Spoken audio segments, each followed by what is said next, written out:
A continuidade ininterrupta do bem. O que a mente divina sabe a respeito de sua ideia, o que nosso Pai Celestial sabe a respeito de seus filhos, é a continuidade ininterrupta do bem. O bem está eternamente se desenrolando em medida infinita, mas quão pouco os homens se apercebem disso. Quando eles estão desfrutando daquilo que consideram o máximo da saúde e da prosperidade, a mente mortal sugere constantemente que o bem não dura. E quando estão enfrentando dificuldades, ela sugere que a dificuldade nunca cessará. Compreendido cientificamente, o bem é constante. Somente as crenças sobre ele é que vão e vêm. O bem é a realidade. Somente a irrealidade varia e muda. A abundância e a saúde são eternas. Somente os conceitos equivocados sobre elas é que são limitados e sujeitos à carência. A harmonia do homem real não é interrompida por acidentes, não é colocada em suspenso pela tristeza, não sofre a interferência do desapontamento, nem é revertida em fracasso. Sempre para além e acima do caos e da calamidade que parecem reais ao senso humano, permanece a harmonia serena e eterna do ser real. A senhora Ede, a descobridora e fundadora da ciência cristã, diz, abre aspas, o homem imortal é a ideia eterna da verdade, que não pode resvalar para uma crença mortal, para o erro a respeito de si mesmo e de sua origem. E, diz ainda, esse é o grande amor do Pai que Ele nos concedeu e que conserva o homem na vida sem fim e no ciclo único e eterno do ser harmonioso. Fecha aspas. Parece difícil aceitar isso? Não obstante, é a verdade e devemos nos ater mentalmente a ela, se quisermos torná-la manifesta humanamente em nossa experiência. O ensinamento prático que Jesus nos deu sobre como trazer o bem constante à nossa experiência está expresso de forma concisa na declaração: se vós permanecerdes na minha palavra, conhecereis a verdade, e a verdade vos libertará. Permanecer, conforme nos diz um dicionário, é continuar sem interrupção. Obedecer ao ensinamento de Jesus sem interrupção traz ao nosso pensamento e à nossa experiência a verdade que, pelo seu próprio poder, expulsa o mal, impede que nosso pensamento caia em erro e revela o homem real mantido em segurança no ciclo único e eterno do ser harmonioso. Por que o bem, às vezes, parece sofrer interrupção em nossa experiência? Porque na crença permitimos que a atividade espiritual, científica, o testemunho verdadeiro seja interrompido em nossa consciência. Isso acontece porque permitimos que a suposição de algum outro poder, que não Deus, entre em nosso pensamento. Esse suposto poder nos influencia, nos cega e nos mesmeriza, até que ficamos confusos e cheios de pensamentos de medo, doença, falta de amor, ou seja, cheios de materialidade.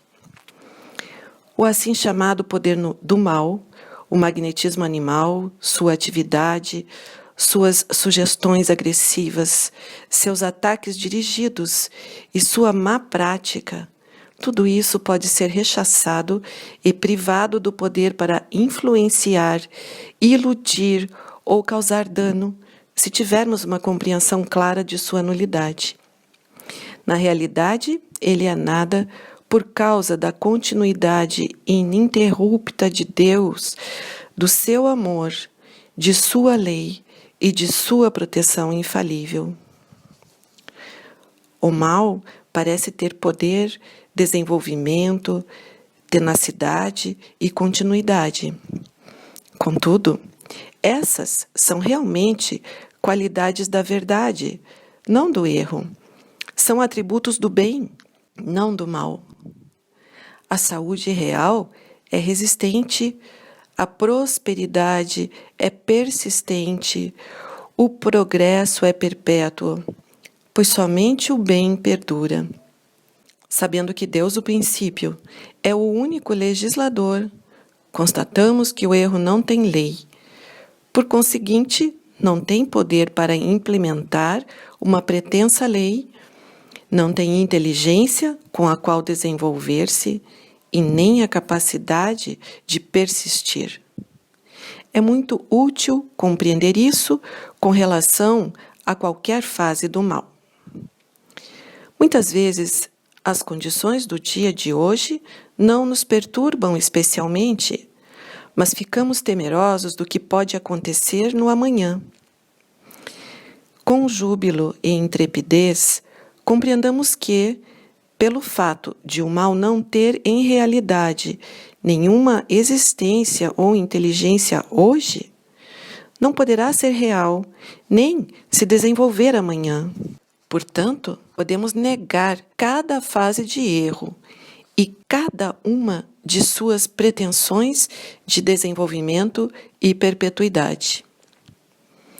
A negação do erro é um passo necessário nos tratamentos eficazes.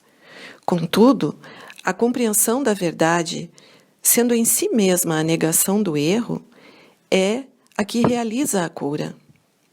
Nós lemos e estudamos a fim de obter compreensão. Não é o estudo, mas a compreensão da verdade que o estudo revela o que realmente traz o bem e a cura na experiência humana. Depois de uma cura, devemos saber que aquilo que nunca foi verdadeiro não deixa atrás de si nenhum defeito. Não é necessário recuperar-se de algo que sempre foi inexistente. As forças, em realidade, nunca foram perdidas, por conseguinte, nunca necessitam ser recobradas. Considerando-se que a continuidade é uma característica da saúde e a estabilidade um atributo da harmonia, é desnecessário um período de convalescença, pois, no ser espiritual do homem, nunca houve um desgarrar-se da perfeição. A manifestação da vida e da plenitude no homem real nunca é interrompida pelo mesmerismo da doença, da morte, dos tempos difíceis, da turbulência política, da quebra de safras ou da falência nos negócios. Seu progresso e seu desenrolar nunca sofrem um impedimento da estagnação ou das reviravoltas. Sua pureza nunca é interrompida pela materialidade, sua inteligência nunca é interrompida pela estupidez e pela dúvida, e sua segurança nunca é interrompida pelo medo ou timidez. Nem o ódio, a obstinação, o egoísmo, nem qualquer outro pecado podem paralisar a continuidade eterna da consciência que o homem tem do bem e do seu caráter como sagrado Filho de Deus. Saibamos essa verdade e vivamos de acordo com ela. A oportunidade está onde Deus está. Portanto, nunca é perdida, nunca está separada dele e nunca está fora de nosso alcance. Sempre presente, constantemente renovada e continuamente disponível a oportunidade de se estar bem e feliz, simplesmente aguarda nosso reconhecimento e utilização.